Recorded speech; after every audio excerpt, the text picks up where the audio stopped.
Hello everyone. Next question देखते हैं। इस क्वेश्चन में ये बोला गया है कि ये सर्किट ऐसे ही कनेक्टेड है और जैसे हम इस स्विच को वन पोजीशन से टू पोजीशन पे थ्रो करेंगे तो percentage of dissipation of energy पूछा गया है। जो भी सर्किट में एनर्जी स्टोर्ड है उसमें उसकी एनर्जी में कितना परसेंटेज लॉस होगा। ठीक है, तो ऐसे कनेक्टेड है, 2 वोल्ट से ये कनेक्टेड है पहले से ही।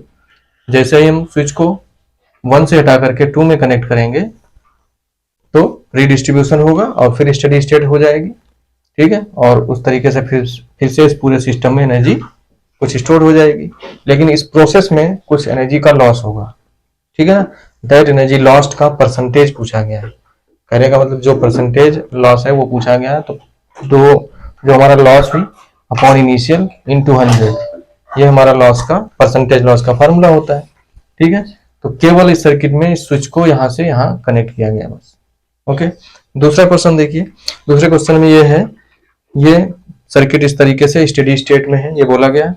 और इस कैपेसिटर की इस प्लेट पे पॉजिटिव 80 माइक्रोकूलम, पॉजिटिव में 80 माइक्रोकूलम चार्ज है। तो पूछा गया है कि 3 माइक्रोफैरेड वाले कैपेसिटर पे कितना, अपर प्लेट पे कितना चार्ज होगा, पॉजिटिव नेगेटिव, और कितना मैग्नीट्यूड होगा उसका।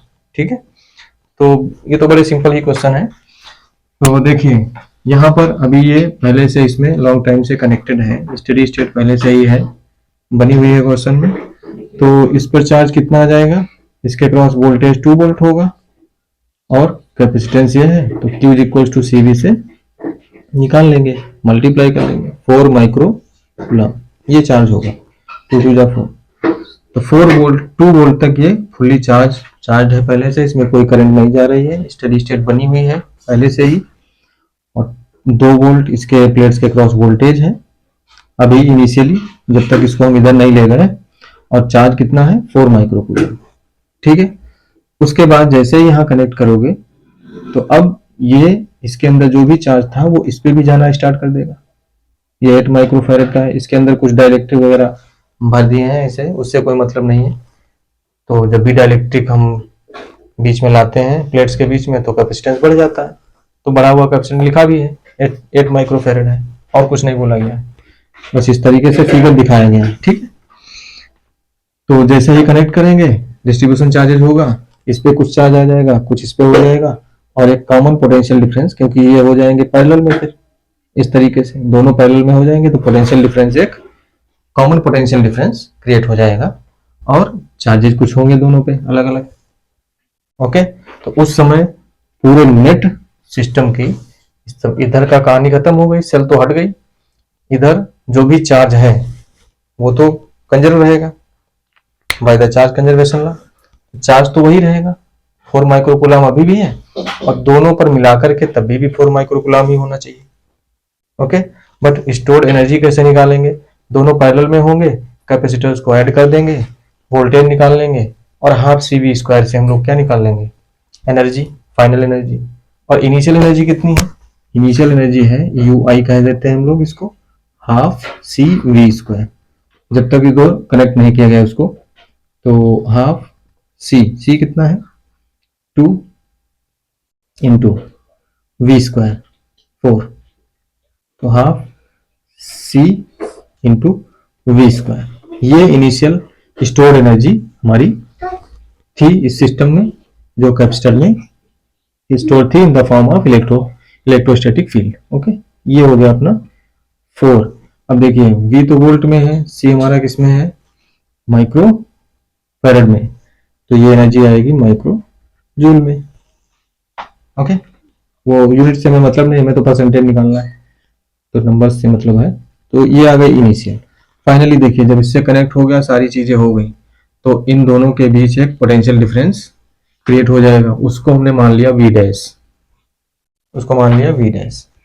ठीक है, तो चार्ज पहले कितना था, दिस 4 माइक्रोकूलम, चार्ज बाद में भी बराबर रहेगा, तो 4 माइक्रोकूलम इज इक्वल्स टू, एक कॉमन पोटेंशियल डिफरेंस दोनों के बीच आ चुका, मैंने इसको ऐसे हटा दिया।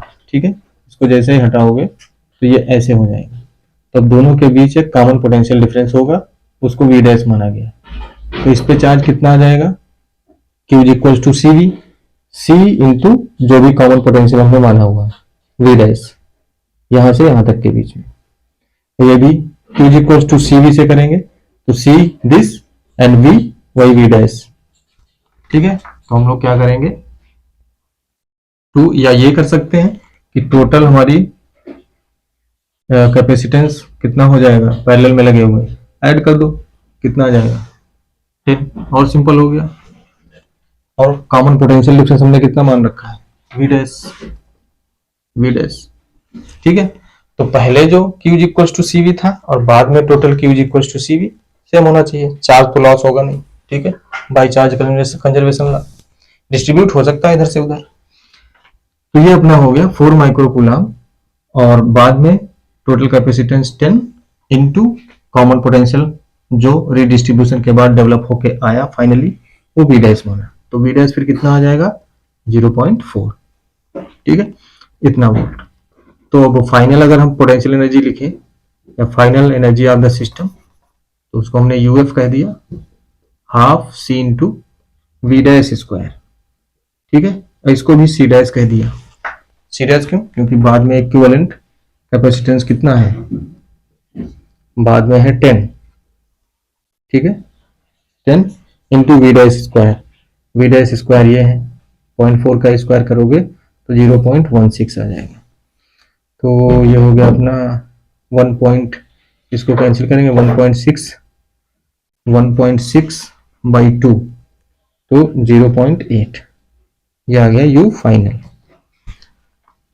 तो लॉस कितना हुआ, ये होगा माइक्रो जूल।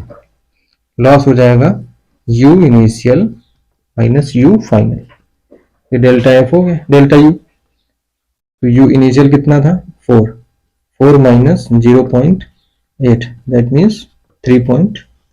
तो ये हो गया चेंज, और चेंज इन एनर्जी इसको हम डेल्टा यू कह सकते हैं, और अपॉन इनिशियल एनर्जी इनटू 100, ये परसेंटेज चेंज होता है। तो इसको हम लिखेंगे अगर, तो आ जाएगा 3.2 अपॉन इनिशियल कितनी थी 4। ठीक है, ये इनिशियल और ये चेंज अपॉन इनिशियल इनटू 100। ठीक है, तो ये हो जाएगा 0.8 इंटू 100 करेंगे तो ये हो जाएगा 80%। तो कहने का मतलब ये अपना ऑप्शन सही हो गया। ठीक है, तो सिंपल क्या था, इनिशियल एनर्जी निकालनी थी और फाइनल एनर्जी निकालनी थी, चेंज निकाल के परसेंटेज निकालना था बस। इनिशियली हमारे पास जब यहाँ कनेक्टेड था तो सारी चीजें पता थी, जब इधर चला गया तो कॉमन पोटेंशियल निकाल के, कॉमन नेट कैपेसिटेंस निकाल करके हमने हाफ सी वी स्क्वायर से फिर से निकाल ली। तो ये सिंपलेस्ट क्वेश्चन समझो एक तरीके से आए हुए हैं, जो भी आपके एडवांस के किसी ईयर्स में ही हैं, ये बहुत पहले के हैं। हम 2007 से लेकर 24 तक के ले रहे हैं। अब देखिए दूसरा क्वेश्चन क्या कह रहा है। दूसरे क्वेश्चन में ये कहा गया है, जो हमने बोला था अभी तो बता चुका हूं मैं, ये तो और भी सिंपल है, एडवांस में ऐसे क्वेश्चन कोई एक्सपेक्ट कर सकता है। ठीक है, बताए हुए हैं कुछ ऐसे रहते हैं। यहाँ 3 माइक्रोफैरेड पे चार्ज पूछा गया है, तो भाई प्लस 80 माइक्रो कूलम में चार्ज है और ये ऐसे डिस्ट्रीब्यूट होता है, वो चला जाएगा। अब ये दोनों पैरेलल में है और पैरेलल में जो भी चार्ज डिस्ट्रीब्यूट होता है वो कैपेसिटेंसेस के इनवर्स रेशियो में होता है, क्योंकि वोल्टेज तो सेम रहेगा। ठीक है, दोनों के अक्रॉस, मतलब V equals to Q by C, ये हम कह सकते हैं। तो देखो डिटेल में भी कर सकते हो आप और सिंपली भी कर सकते हो। अगर हम जानते हैं कि ये जो 80 माइक्रो कूलम है इस तरीके से जाएगा, कुछ इधर चला जाएगा, मान लेते हैं इधर चला गया x चार्ज इस वाले कैपेसिटर पे, तो इधर कितना हो जाएगा 80 माइनस x, सिंपल सी बात है। ठीक है, अब ये दोनों किसमें है, पैरेलल में है, तो पोटेंशियल तो सेम रहेगा, पोटेंशियल डिफरेंस वोल्टेज, और वोल्टेज क्या होता है Q बाई सी। अब Q बाई सी इसके लिए लिखो, Q बाई सी इसके लिए लिखो, इक्वेट कर दो। तो Q कितना है 2, 80 माइनस एक्स, 80 माइनस एक्स है, 80 minus X upon V equal to Q by C, C कितना है 2 इज इक्वल टू यहाँ x बाई 3, मल्टीप्लाई कर लिया, क्रॉस मल्टीप्लाई, तो आ जाएगा आपका 240 minus 3x is equals to 2x, तो 5x आ गया। 5x इज इक्वल्स टू कितना हो जाएगा 240, तो x कितना आ गया फिर 240/5 डिवाइड कर लिया, 5 चौके 20, 1 8 40, तो इतने माइक्रो कूलम। तो इसकी अपर प्लेट पे पूछा गया है, the charge on the upper plate of the 3 micro coulomb. जाहिर बात है इस पे क्या आएगा, प्लस आएगा, यहाँ क्या आएगा नेगेटिव, यहाँ प्लस तो यहाँ माइनस, यहाँ प्लस यहाँ माइनस, यहाँ प्लस यहाँ माइनस, तो 48 माइक्रो कूलम ये अपना आंसर हो गया। ठीक है, क्योंकि हम जानते हैं कि V is equal to Q by C जो होता है, ठीक है, पैरेलल में पोटेंशियल बराबर होता है। तो अगर ये Q1 C1 इधर मान लें, Q1 बाई C1, इधर लिखेंगे Q2 बाई C2, इसको डायरेक्ट आप याद रख सकते हो कैसे, Q1 बाई Q2 क्या आ जाएगा C1 बाई C2। तो पैरेलल में जो चार्ज का डिस्ट्रीब्यूशन होता है वो कैपेसिटेंसेस के रेशियो में होता है, बट सीरीज में जो कैपेसिटेंसेस का जो सीरीज में कैपेसिटर्स होते हैं तो चार्ज का डिस्ट्रीब्यूशन उनके कैपेसिटर्स के जो कैपेसिटेंसेस हैं उनके इनवर्स में होता है। जैसे ये अपना दो कैपेसिटर्स है C1 और C2, ठीक है, तो सॉरी सीरीज में तो दोनों पे सेम रहेगा, वो नहीं बता रहा, वोल्टेजेस का बता रहा हूँ। सीरीज में तो वोल्टेज डिवाइड होगा, ठीक है, चार्ज सब पे सेम रहेगा, तो वोल्टेज का जो रेशियो होता है वो कैपेसिटर्स के इनवर्स रेशियो में होता है, क्योंकि चार्ज सब पे सेम रहेगा। तो यहाँ लिखेंगे, हम अगर वोल्टेज मान लेते हैं V1 है, इसके क्रॉस V2 है, तो हम क्या लिखेंगे Q इज इक्वल टू यहाँ लिखेंगे, Q इज इक्वल टू यहाँ लिखेंगे, तो C1 V1 is equal to C2 V2। तो यहाँ से जो अपना V1 बाई V2 जो आएगा, V1 बाई V2 वो C2 बाई C1 है। तो इसको आप डायरेक्ट क्वेश्चन में फटाफट करने के लिए अप्लाई कर सकते हैं। वोल्टेज सीरीज में डिवाइड होता है, चाहे वो रेजिस्टेंस हो चाहे कैपेसिटर्स हो, ठीक है। तो यहाँ पर कैपेसिटर्स के केस में किस रेशियो में डिवाइड होगा, inverse ratio of the capacitances. But resistances अगर लगे होते तो R1/R2 आता, ठीक है। तो रेजिस्टेंसेस के केस में डायरेक्ट रेजिस्टेंसेस के रेशियो में होता है, बट कैपेसिटर्स के केस में जो वोल्टेज डिवाइड होता है, total voltage V1 plus V2 वो कैपेसिटेंसेस के इनवर्स रेशियो में। बट पैरेलल में चार्ज डिवाइड होता है, पोटेंशियल डिफरेंस मतलब वोल्टेज तो सेम रहता है, ठीक है। तो चार्ज कैसे डिवाइड होता है, डायरेक्ट रेशियो में, Q1 by Q2 is equal to C1 by C2। तो सिंपली अगर हम ये ना करते तो एक लाइन में ऐसे आंसर आ जाता। ये चीजें अगर याद रखते हो,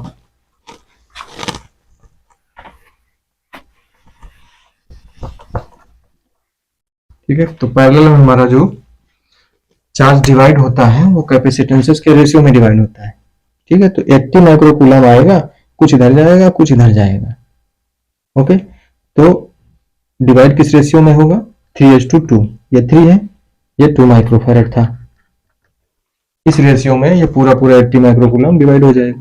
तो हमें इस पे चाहिए तो क्या लिखेंगे, सीधा 3/5, इनका सम नीचे लिखेंगे, 3 ऊपर लिखेंगे, इनटू 80, सिंपल 48 आ गया, ठीक है, 48 माइक्रो कूलम। 1 सेकंड 2 सेकंड में आंसर इसका, कुछ है ही नहीं इसमें, ओके। तो डिटेल में आप कर सकते हो और ऐसे भी कर सकते हो। तो कुछ चीजें हमें अगर याद रहती हैं तो क्वेश्चंस जल्दी होते हैं, ओके। आगे देखते हैं कुछ क्वेश्चन।